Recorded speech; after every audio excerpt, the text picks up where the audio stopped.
Golden State Media Concepts bring you Book Review Podcast, a haven for bookworms of all ages and the widest genres, from mystery to memoirs, romance to comedy, fantasy to sci-fi. If you love to read, this is a podcast for you. It's the Golden State Media Concepts Book Review Podcast.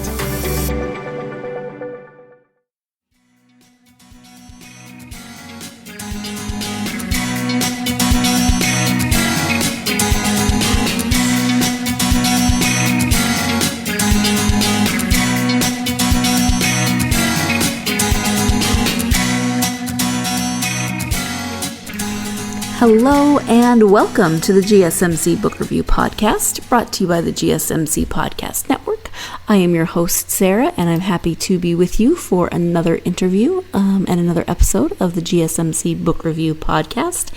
Before we get to the interview, I hope you're having a good week. Hope your weekend went well. We got out and about and went exploring again this weekend. We went out with our German friends, so we got to hang out with them, and yes, more charades and Google Translate and hilarity ensued. It's amazing how much fun we have when our German is terrible. Their English is pretty good. Our German is terrible, but we always end up having so much fun.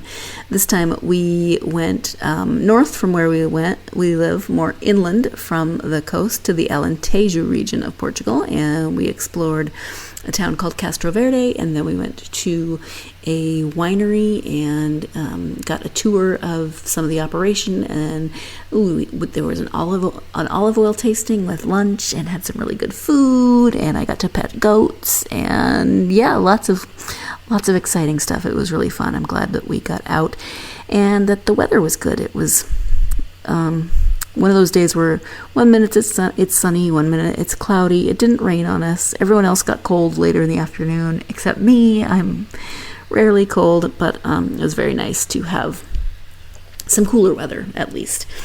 So today's author is J. Fremont. We are talking about her historical fiction novel called Magician of Light.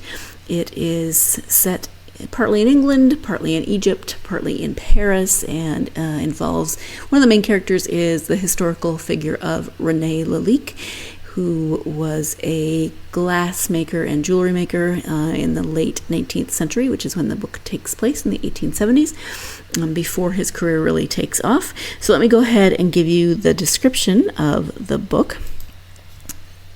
Fascinated by the occult, René feels stifled, apprenticed to a traditional jeweler. Yearning for the creative freedom to explore the mythical world in his art, he leaves Paris to study at the Crystal Palace outside London. There he meets Lucinda Halliburton and her dysfunctional family. Having returned from an archaeological dig and tomb discovery in Egypt, Lucinda believes she is preyed upon by ancient spirits. René finds her unearthly situation both enchanting and frightening. Is it imagination, delusional, or a real ghostly encounter? So there you have it, the description of Magician of Light. You'll have to read it to find out if it's imagination or delusion or an actual ghostly encounter, but you get not only this historical figure of René Lalique, but also then, the historical fiction aspect of it mixed in with this sort of mystical, paranormal, supernatural element, a bit of romance, a lot of different layers with the book. And also, I like that it's set in multiple places, so you travel from Egypt to England and Paris, and you get to see different places through the various lenses of the characters, and also through the various parts of the story that are taking place in those different places. So let's go ahead now and go to the interview so that Jay can tell you more about the book. Again, it is called Magician of Light. The author is J. Fremont. Hi, Jay. Welcome to the podcast. Hi, Sarah. Thank you for having me. I really appreciate it. Oh, you're welcome. Thank you for being here. I'm excited to talk about your book. But before we do that, if you would like to share a little bit about yourself so that my listeners can get to know you a little bit, that would be great. Okay, so I'm a retired veterinarian. I was also an adjunct professor at a community college and a university for a while.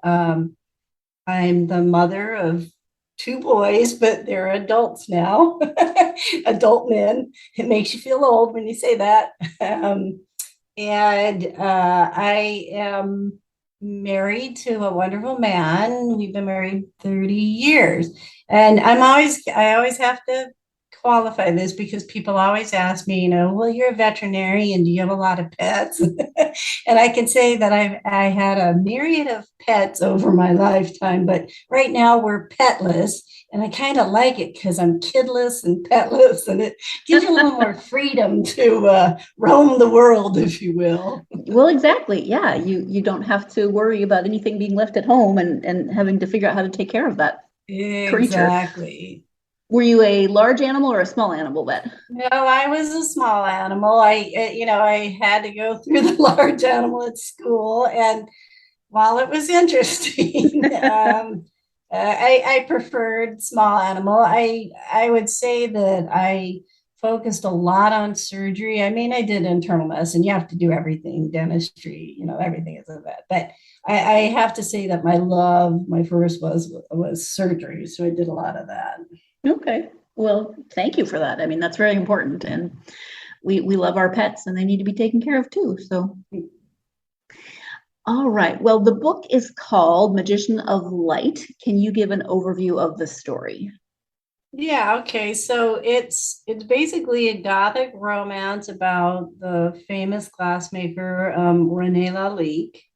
And the story starts in 1876 when he's headed to a Paris Salon exhibition. His father had died. He's 16 at this point. His father had died the previous year, and so he was adopted by renowned goldsmith Louis Cock. And so now he's working under him as an apprentice. So it starts out that way. I kind of cover a little bit of that of his life, and then when he was 18, he decides to leave for London, Sydenham, which is a suburb outside of London. And he goes there to attend the School of Art in the Crystal Palace. And so there he meets Lucinda Halliburton, who is an English heiress, and she's returned from Egypt from an archaeologic dig that was sponsored by her grandfather, the Baron. And she has a history of mental illness in the family. And so she comes back thinking that she's haunted by ancient Egyptian spirits. And so while Renee is fascinated by her, he's also like, yeah, okay, I'm a little bit like, who is this person? And so the story kind of goes through with, is it her imagination? Is she crazy? Is there insanity going on? Or is it really, is there ghostly encounters? And it kind of goes through their tale there. And then I do hit some other kind of personal stuff that happens to him later in his life too. So I don't want to give too much of that away because that's kind of the right exciting part of the story.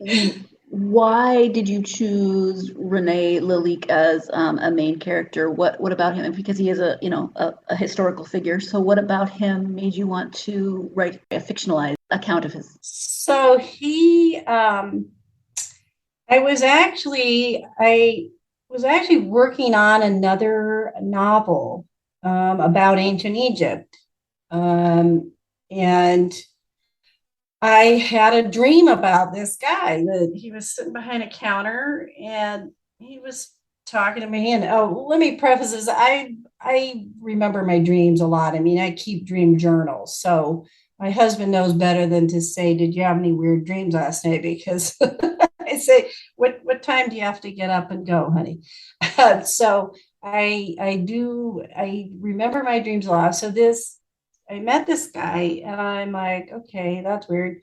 Well, the next night I had another dream that he was a new doctor in the practice. And I was like, okay, what's happening here? Who is this person? Well, I didn't think much more about it until he visited me a couple more times. And in one dream, he actually said, you're going to write a book to promote me. And I'm like, what? Okay. And so, but I kept researching this novel about ancient Egypt. And then what was interesting was I had some dreams about that book too. And I dreamed about the name Hatshepsut. She was an ancient queen, and she actually declared herself pharaoh, but that's another story.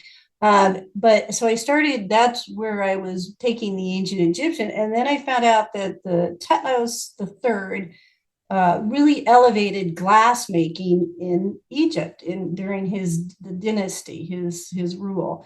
And so I was like, oh, glassmaking. Well, I gotta learn about that. I don't know much about glassmaking. So as I'm researching glassmaking, here this pops up on my screen, this picture of Lalik, and it was exactly the way I saw him in the dream, sitting. I mean, exactly the way he was dressed. And I was like, whoa, that's who you are. And so then I started researching him, and then he became the subject of my book. So, oh, fascinating. So that dream, people could classify that in different ways, coincidence or, paranormal mysticism, anything like that. Who knows? And there's also elements of that in the book. So would you have written those elements into the book regardless? Is that something that you're interested in, or did that kind of stem from the dream? I had a lot of weird encounters. And, the thing is that because I'm a scientist too, I'm not one of those people that just carte blanche believes. There is some healthy skepticism, but when you start to become, you encounter it, and you encountered it, and you read other people's things like mediums or tarot stuff, divination. You start to go, well, maybe there is some validity to this, but I think I'm kind of drawn to that anyway. So it's kind of my alter ego. I'm a scientist, and then I'm this person over here that's exploring beyond what we currently know about in the scientific realm, if you will. Right. I mean, there's so much that we don't understand, but that may someday be just what people think of as science. There's things in the past that people thought were magic that we now just think of as science. Exactly. I mean, think about if you went back in time and took our smartphone. Oh my God, they'd be, what is this magic? This You'd probably get work, burned at the stake. Yeah, exactly. Speaking of burned at the stake, Giordano Bruno, which I had this weird dream about him, but he was burned at the stake because he was talking about, the world, the sun doesn't revolve around the world. We revolve around the sun. Right. And, he was a contemporary of Galileo. And so, that, now what we accept as science, it's just a technology. So, so amazing, even just 20 years ago, like what, so yeah, I think it's just we don't know how to communicate maybe with those subtler energies on a regular basis. Yeah, exactly. It is time for our first break of the podcast, so I'm going to go contemplate all the ways I could potentially get in trouble as a time traveler. And when we come back, we'll be talking more about Renee and Lucinda as characters and what about them might resonate with you as the readers. So stay tuned. You're listening to the GSMC Book Review Podcast, and I'll be right back. Do you want to be healthier, yet you just don't know what to do? All these shows telling you this and that, but nothing seems to work. Well, listen close. Golden State Media Concepts has got something great for you. The Health and Wellness Podcast dedicated to workout trends, healthy eating habits, diet, and everything about healthy living. Join us in our banters as we help you not just live life to the fullest, but live it to the healthiest.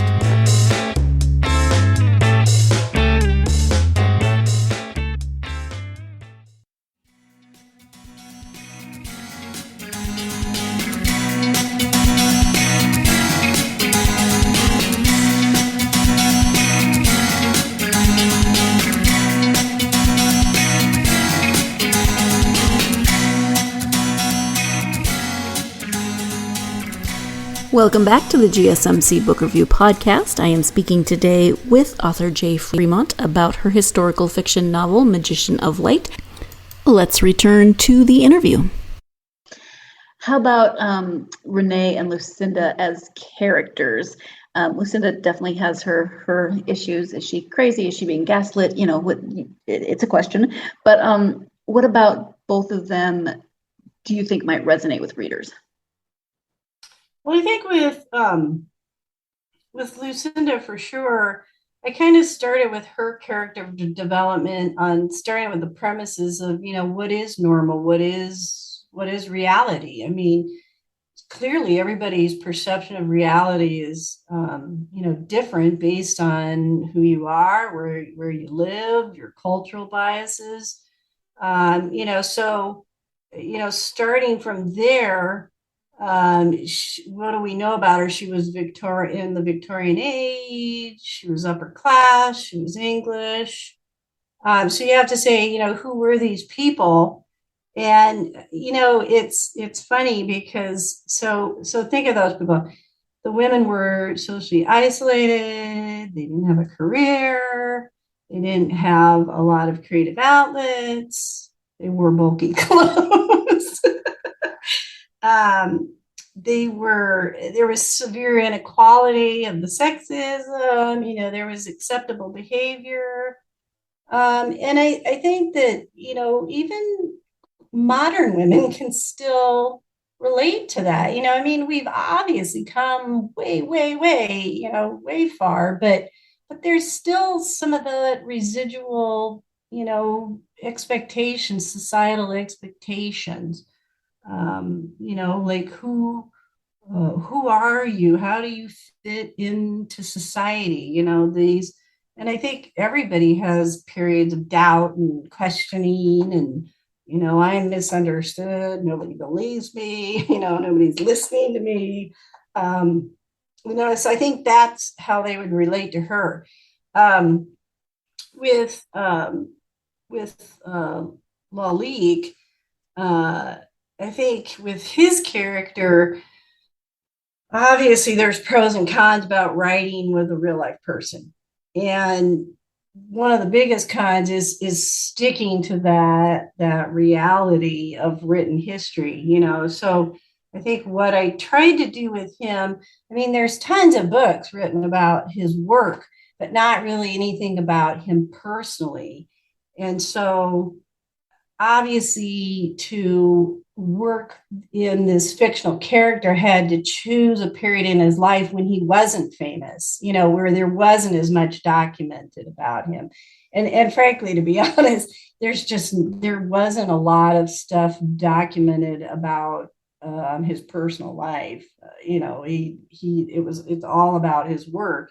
And honestly, you know, that's who he was. It was all about his work. And so I think that people can resonate with that, you know, if you consider that his career spanned like over 60 years. You know, he's just inspirational. He followed his heart. He was internationally renowned in not one career, but two. I mean, who does that? You know, I mean, there's people that do it, but you know, it's amazing. But you know, he also had his dark side. You know, people don't always know things that happen to other people, you know, the private part of their lives. And so, you know, I did happen upon and found those aspects. So that's what I would hope that people would resonate with him, is that he was he achieved great things, but he was also a normal person too. Yeah, and I think one thing that they have a little bit in common is that they, at the beginning, neither of the one feels like they fully fit in where they're at, or that there's something maybe missing from their lives. Exactly. Yeah. So what kinds of research? There's so many types of research you could have done for this book. But I'm just thinking I could have spent years researching this book. But what did you focus on specifically for research? Well, so as soon as I found out it was him, I had to buy some books because I don't there I went to the library and everything, but they don't always carry that. And so there was one that was published by the Cordy Museum of Glass called Enchanted by Glass, and that kind of informed my title a little bit. But so I started there because they had a lot. It was mostly about his work, but there was a few personal references. The other one I got another jewelry book, and then I did discover this book of his correspondences. Written by a director of the School of Decorative Arts in Paris. And but it was only from 1819 to 1908, so it was a very small. And it was mostly business. I mean, there was a few personal letters to his mother and wife, but the problem is it was all in French, and I don't speak French. I mean, unless you count Duolingo. um, so I had to type in to Google Translate, and I found bits and pieces. And then the other thing that I found was this doctoral thesis about him. And so I was able to, the guy did go into touched a little bit more on his personal life, but it was basically just diving into the internet. For Sydenham, I actually found an old map from that time to kind of, figure out how they would move around in this area. And then of course, I used Google Maps to look at Paris because I couldn't afford to go there at that point. With Egypt, I did the same thing. Lots of research there. So, and I was able to go to Egypt. That's a whole nother story, but that was fantastic. But that's kind of what I did. A lot of looking through the internet and finding out what I could. And the Egypt part was one of the. I was fascinated with Egypt as a kid, and then learning more about it as I grew older. That was one thing that, as I was reading some of the parts of the book in Egypt, and just thinking about how much was either destroyed or taken out of Egypt, like culturally, when in this time period, I was kind of cringing. That has nothing to do with you or the story. It's just one of those aspects of history that makes me go, oh, wow. Yeah, it is. It was when the problem is that when the English and French, and they kind of fought over it. I mean, it kind of started with Napoleon, but he did discover I forget what the name of it is, but it's a three. It's like a wheel. What's the name of it? Anyway, but it has all three languages where it's ancient, the hieroglyphics, then the other two languages they used Coptic, but that was a great boon that they discovered that, because it helped archaeologists then to start to figure out this ancient language, because when Rome took it over, they kind of said no more of these hieroglyphics, because that was a spiritual thing for them. The tombs and all that were very spiritual for the Egyptians. It wasn't just religion. I mean, it was a way of life. And so when they destroyed all that, they just said, no, you're not talking like that. They actually outlawed them to do hieroglyphics. So it kind of started, they fought over it, the English and French. But what it was wealthy people like, Halliburton, he was fictional, but it was based on real people that went in there. And frankly, the peasants, I don't want to say peasants, but the Egyptian people, the poor people of Egypt, were like, what do we want with if these English people want these old statues, we don't have any use for them, we need to eat. So they hired them, and then that way they could kind of take it. But by the time that Lucinda was there, they were starting to crack down on it and say, no, you can't take everything. This is our heritage too. And now they're like, trying to fight to get some of it back. But I also look at it as, this it has expanded it so that a lot of people can see it. You know what I mean? It's not just in Egypt that you can go to the Boston Museum of Fine Arts and actually be able to see it and absorb it and be wowed by it. Time for our second break of the podcast. When we come back, a couple of very cool things that are happening this year that tie in with the book. So stay tuned. You're listening to the GSMC Book Review Podcast, and I'll be right back. Tired of searching the vast jungle of podcasts? Now listen close and hear this out. There's a podcast network that covers just about everything that you've been searching. Hey! The Golden State Media Concepts Podcast Network is here. Nothing less than a podcast bliss with endless hours of podcast coverage. From news, sports, music, fashion, cooking, entertainment, fantasy, football, and so much more. So stop lurking around and go straight out to the Golden State Media Concepts Podcast Network. Guaranteed to fill that podcast itch. Whatever it may be, visit us at www.gsmcpodcast.com. Follow us on Facebook and Twitter, and download us on iTunes, SoundCloud, and Google Play.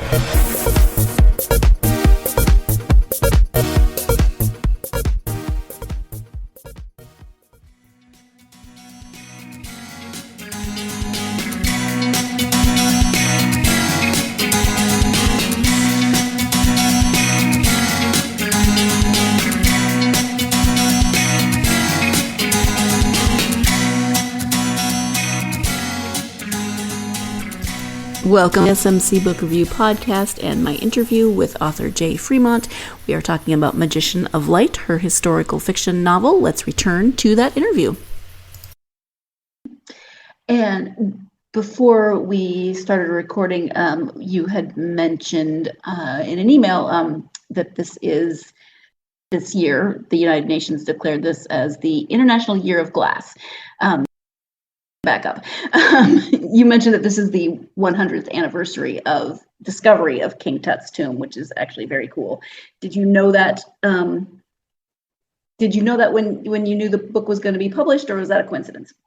Yeah, that is complete coincidence. In fact, I didn't know that. I knew obviously about 1922, but as you know, that you cannot control when you're being published or whatever. And I actually started writing the book, like 7 years ago. And so, but what happened was, after I submitted, you go through revisions and all that, and then you kind of got to get in the queue for publishing. So yeah, no, that was all a very happy coincidence. And I actually didn't even know about the International Year of Glass until this Carney Museum of Glass had me featured on their blog. And I was like, oh, that's kind of cool. Wow. Yeah. And so what exactly does that mean, that it's the International Year of Glass? Well, I think it's just something that they wanted to celebrate glass as something of the importance of this material. I mean, people don't even think about how ubiquitous glass is because it is so ubiquitous. But think about it, our TV screens, our computers, our smartphones, windshield glass, windows, all of that. It's amazing. And when I went we were actually able to go to the Carney Museum of Glass recently, and we read that in the years when they were first developing TV, that Corning exclusively made all the screens for TVs that were being made, like in I think it was 50s or whatever, or, 40s, 50s. And I was like, whoa, but yeah, you just don't think about how important glass is to us in our everyday lives. or even how long it's been around. I mean, when I think about Exactly. stained glass and how far back it goes, and that people figured out glass blowing. I mean, there's so many elements and layers. Yes. Yeah. Yeah, like I Um, said, this Tutmos, he was in the 18th dynasty. That yeah, was they were doing glass back then, so that, crazy. that's amazing. Maybe there really were aliens in Egypt. We don't know. We We just don't don't know. know. I'm not going to speculate. I will say the Egyptians were amazing with the things that they created, in terms of the pyramids and the fact that there was glass, etc. That's crazy and amazing. Yeah. Well, actually, I think the beginnings of glass actually started like in Mesopotamia or somewhere. I mean, I don't quote me on that, but I Mm-hmm. mean, Tutmos actually brought back glassmakers and incorporated them and utilized their skills to, advance the Egyptian knowledge too. Yeah, that's really interesting. Wow. Well, you said that you worked on this book for about 7 years, and so I hate to jump the gun on anything, but are you working on anything now? Yes, actually. Well, it wasn't really, it was 7 years, but it wasn't 7 years because there was a process of, going back and forth, that kind of thing. And then waiting for but I actually got two books out of it. So what I did was I kept writing another book, and I originally had incorporated Lalique and Lucinda's story into the ancient Egyptian, but when I got through, it was like 228,000 words, which is a big no-no. So I knew I had to split it in half. And so what I did was I made them two separate stories. So I actually am working with an editor right now on the ancient Egyptian to get that ready to, shop around, if you will. But the next book that I'm working on, you're going to be like, whoa. I'm working on a book that is in California, and it's kind of after the gold rush, but it's like it's about the same period of time, 1876. And so it's like the wild, wild west. So I went like completely out of civilization. Yeah, actually, that's really cool because it's the same time period, but vastly different Yes, society and vastly culture, different. and yeah, interesting. And how about in terms of writing itself? You had a career as a veterinarian, but was writing something that you always wanted to do, or did you decide that later in life? How did that work for you? Well, actually, no. I mean, I started kind of I had another weird dream, and I won't go into that one. But it kind of started me out and thinking about another novel way back then, and so I kind of started. I did the blog. I did a blog for a while, like short stories, but I really didn't do it until my boys were kind of in school, and I'd kind of do it on the side. But I was always a storyteller. I mean, you kind of have to be a storyteller to the client, and not fictional, but like telling them the story of how the body works, and this is what we're gonna do, and this is what's wrong with Phoebe, and I did this surgery on this person's dog, and this is what's going to happen, and so you do that. But I also, with my students, I'd kind of tell them the same thing. One of the classes I taught was surgery, assisting the doctor in surgery, and they kind of monitor the anesthesia. And so I told one time, I said, you got to remember that when you're anesthetizing him, you're basically taking him to the precipice of death, right? And so I said that line, and then one of my students, God, a couple years later, she ended up joining our practice, and she goes, "I always remember that line, the precipice of death." So So anyway, that's I was always a storyteller, but I didn't really start writing until probably about 7 years ago. I mean, seriously, starting to put stuff out. That's a great line, though. Have you ever thought about writing with a character who is a vet or anything in that world? Yeah, actually that first novel that I actually self-published that one, but it wasn't a good experience because I just didn't know anything about what I was doing. Isn't that always the case? Sure. And so that one actually did have it. And so, I thought, well, maybe I'll dig that one out and revisit it. I hear authors talking about that of, old work that they have that just they kind of put aside and, it just or didn't do well. And so I thought, well, maybe I can, revisit it and edit more and whatever, but that one did have a little role of a vet. It's funny because one of our good friends, she's like, you need to write write about mysteries with dogs in it.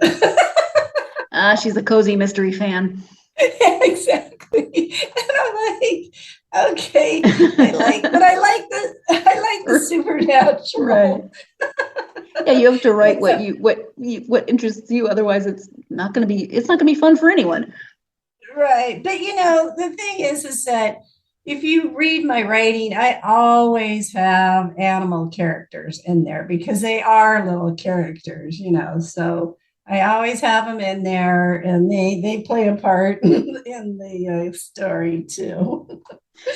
Yes, and there are animals in this book, and I don't want to give anything away. I would make one comment, but I don't want to give anything away, so I will not make the comment that I was just thinking. Okay. Time for the final break of the podcast. When we come back, Jay's advice for aspiring authors. So stay tuned. You're listening to the GSMC Book Review Podcast, and I'll be right back. Golden State Media Concepts social media podcast. Time to hashtag everything. We talk about all the fun, crazy stories on social media. From Instagram to Facebook, Twitter to Tumblr, or probably even Friendster. Join us each week as we explore the quirky side of social media. It's the Golden State Media Concepts social media podcast. It's simple, such a sad song.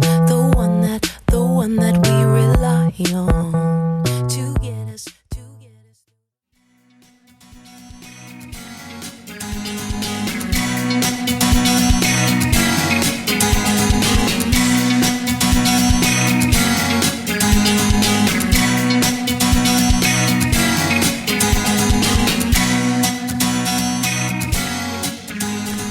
Welcome back to the GSMC Book Review Podcast and the conclusion of my interview with author Jay Fremont.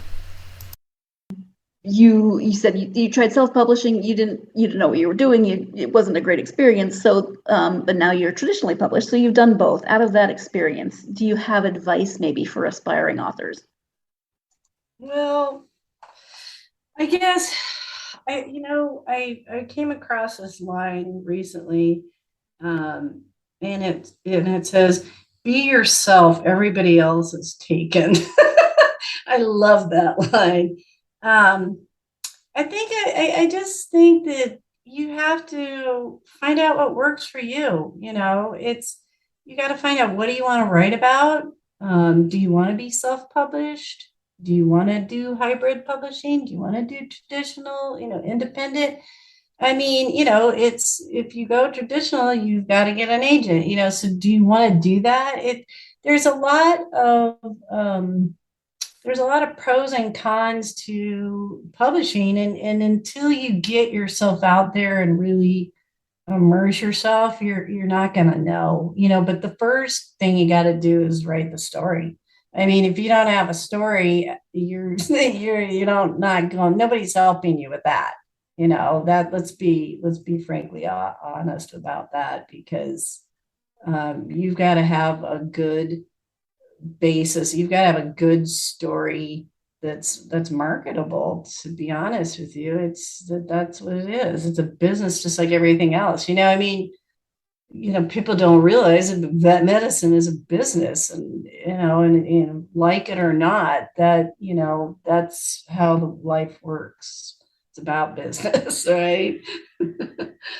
Hmm. Well, thank you for that. How about reading? When you take time to read for yourself, not necessarily for research or anything like that, who are your go-to genres or authors? Well, I, of course, am very drawn to historical fiction. I mean, it's my genre. I love it. I love the research. I love it when I can see that another author has done their research. And the good writers do, that they know what they're talking about. So, and not that other writers don't, because, if you're going to write about something, you better know about it. But I like the historical fiction because you're kind of letting the reader in on like stuff maybe that they didn't know. So I really like that. One of the books I just read was called The Dictionary of Lost Words by Pip Williams. And it's about the compilation of the Oxford Dictionary. And I don't know if you know this, it took 70 years for them to do that. Wow, Isn't that's that impressive. crazy? Yeah. Well, Yeah, I mean, there's so many words in the world. exactly. And so and so the stories about that, and the thing that makes it interesting, and I think would really resonate with women, is that she kind of talks about how women were kind of excluded from the dictionary in a word, or words of women, and what it means to be a woman, or and it's fascinating because I love words. I mean, vocabulary was one of my favorite classes. Yeah, me too. I love words. I love how they sound. I like, knowing where they come from. And we're audio only, so you can't see me over here rolling my eyes about excluding women because of course they were. Yeah, I mean, I think that this is what I truly love is that, more, most readers are women. And so more and more women are becoming writers. And I think that's so important because we have to change the narrative about how we look at ourselves, because it's been largely of what men to inform society. It's his story, not her story. And so I think it's really, that's what I love about as we move forward is people that their voices aren't heard are more and more getting that opportunity, to express themselves and to get their story out there because we are, one world, if you will. Yeah, representation. I think that's one thing about whether you self-publish or do hybrid or traditional publishing, it's opened the doors for so much more representation so people can see themselves on the page. Exactly. Because if you can't, then you don't feel like who am I? Nobody's talking about me or who I Mhm. am. So I think that's super important. Yeah, exactly. Um, well, moving more to the technology side, how about internet presence? Website, any social media that you're active on? Where can people find you? Okay, so my website is drjfremont.com. Um, I have the most thing I probably on with social media is Instagram. So it's at inside the egg, one word. And I do photography, and I kind of have these little artist group that we do these little collages. So it's it's super fun. It's something for me to, oh, well, let me go do this instead of doing my writing like is what I should be doing, or cleaning the bathroom, or We all need something that we can do instead of cleaning the bathroom. I support that plan. Exactly. All right. Thank you for that. Jay, we've talked about a variety of different things in terms of writing and the book, but is there anything that we haven't touched on that you wanted to highlight during this time? I guess just to, well, first of all, to say thank you to you, because it's programs like this that allow, individual artists to get out and talk about their work. But also to any potential readers out there, you could really do a great service to authors, especially newbie authors like myself, is to leave a review. And it doesn't have to be some eloquent, it sounds like, well, I'm Hemingway writing on this. Even if it's just, stars, it's really important, because that affects, especially Amazon, that really affects the algorithm, so, and also, for me, it's, nobody wants to read a negative review, but it is feedback, and I think I kind of look at it like when I was a surgeon, if a suture incision dehisced, it fell apart, I asked myself, well, was it something I did? Was it something, did the dog chew it out? Did the dog run around like an idiot?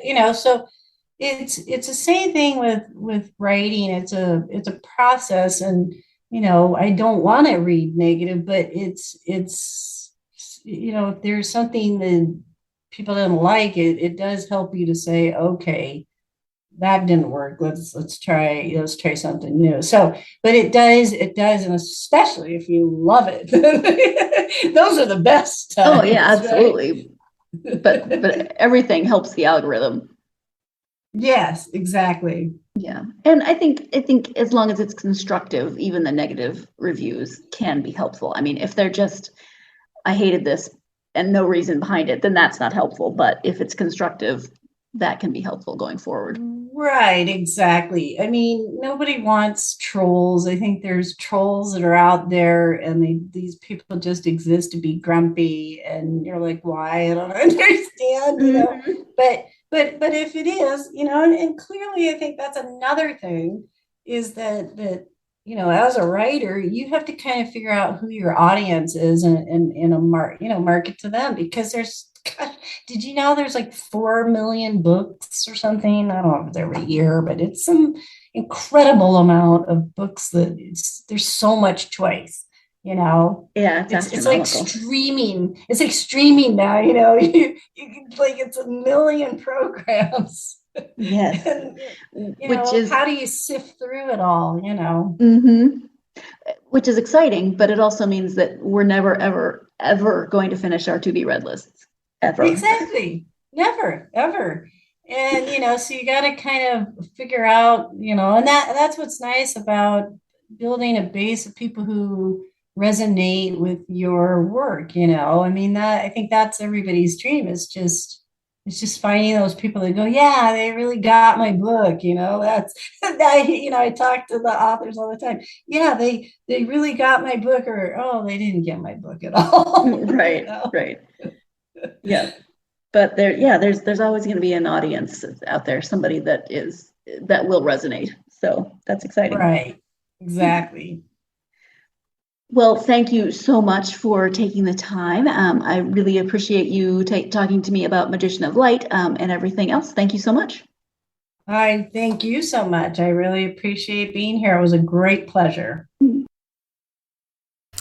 And that concludes another interview. Thank you so much to Jay Fremont for taking the time to talk to me about Magician of Light and historical fiction and Egypt and the Year of Glass and so many different cool things. There's a museum in Lisbon that I hopefully will go and visit that actually has some of Lalik's jewelry in it that we were talking about after the interview was done recording. So I'm excited to put that on my list of places. I've been to Lisbon, but I have not been to that museum, so I think that will be really fun. I actually looked up René Lalique and some of his work. before and after the interview, and very pretty. I'm excited to learn more and to hopefully visit that museum one of these days. I will keep you posted when and if that happens. So thank you so much to Jay for joining me. Thank you as always to you for joining me. Hope you will join me again. Should be Friday this week for another interview. I will be speaking with author Connie Berry about, I think it's the 4th book in her mystery series set in England. So we'll be talking about that book. And switching, so we're still in England, but we are present day and mystery. So join me for that interview. I'm looking forward to speaking with Connie this week about that. As always, if you are a fan of this podcast, would you do me the favor of leaving a review? That would be awesome. Written, starred. As Jay was saying toward the end of our interview together, reviews really help authors. They also really help podcasters. So if you could leave a review, whether written or starred or both, it definitely helps to get this podcast out to more listeners, and I would greatly appreciate it. Also, so you can get the episodes as soon as they could come out, get notifications. If you will take a minute to subscribe, follow, like, whatever it is that happens on the podcast on which you are listening to this podcast, that would be great, or the platform on which you are listening to this podcast. And also follow the podcast on social media, Facebook, Twitter, Instagram, and TikTok. Love hearing from listeners, so let me know what you're up to. I hope you're having a great week. Hope that, it could be snowing where you are. It's already started snowing in Montana and Idaho. It is not snowing here, but if you love snow, then yay. If you are not so fond of snow, I'm so sorry. It's the beginning of winter. But winter, doesn't that just mean more time to stay inside and read? That's what I'm hoping. Whatever that means for you. I hope that your week or your winter gives you much time to find yourself lost in a lot of good books. Thank you so much, and I will talk to you again next time. You've been listening to the Golden State Media Concepts Book Review Podcast, part of the Golden State Media Concepts Podcast Network. You can find this show and others like it at www.gsmcpodcast.com. Download our podcast on iTunes, Stitcher, SoundCloud, and Google Play. Just type in GSMC to find all the shows from the Golden State Media Concepts Podcast Network, from movies to music, from sports to entertainment, and even weird news. You can also follow us on Twitter and on Facebook. Thank you, and we hope you have enjoyed today's program.